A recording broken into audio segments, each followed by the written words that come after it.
যারা মারছে তাদের ফাঁসি হোক, শাস্তি হোক। আর এরকম খুনাখুনি যদি বাংলাদেশে না হয়, এরকম মারামারি যদি বাংলাদেশে না হয়, বাংলাদেশ কি স্বাধীন দেশ এটা নাম না কাজেও হইবে। আমার মনে কেউ সন্তান হারা না হয়, কেউ বাবা হারা না হয়, এটাই আমি চাই। আমি চাই বাংলাদেশের কাছে যে আমার বাবাকে যারা মারছে তাদের ফাঁসি হোক। তুমি কি স্কুলে যেতে পারছো?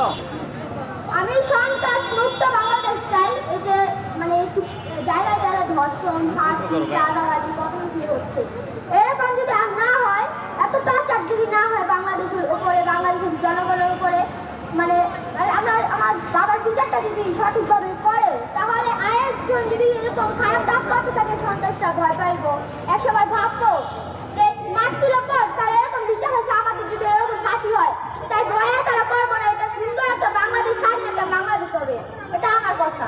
বাবাকে যারা যারা মারছে তাদের সবাই যাতে ফাঁসি হয়, কেউ যাতে না বাঁচে, এবং যাদেরকে এখনো ধরা হচ্ছে না তাদেরকে যাতে দ্রুত ধরা হয়।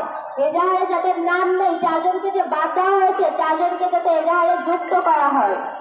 1 মাসের ভিতরে যেন বিচার কার্য শেষ হয়। প্রশ্ন করেন কেউ? আমরা হুমকি পাচ্ছি না, কিন্তু আমরা এখনো আতঙ্কে আছি, কারণ কিছু আমাদের টার্গেট করে রেখেছে, এবং যারা মানে মাস্টার মাইন্ড যারা তাদের সবাই যারা হুমকি পর্যন্ত অপেক্ষা করবে না, তারা আমাদের প্রতি হামলা দেবে। আমরা ভয়ে স্কুলে যেতে পারছি না, বাইরে বেরোতে পারছি না।